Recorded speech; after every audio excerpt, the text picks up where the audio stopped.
পুরুলিয়ায় সিপিআইএম এজেন্টকে অপহরণের অভিযোগ।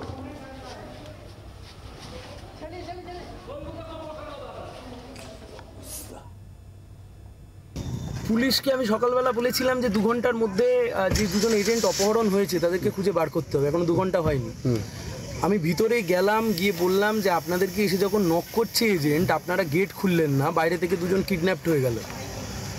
সেটা ফলত ভিতরের যে এন্টায়ার মেশিনারি বসে রয়েছে, শাসক দলের এন্টায়ার মেশিনারি বসে রয়েছে ইলেকশন কমিশনের, ওরা করছেটা কি?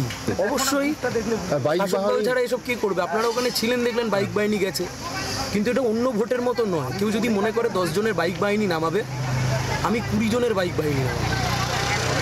এবং if there is any clash and conflict, election commission is responsible for that.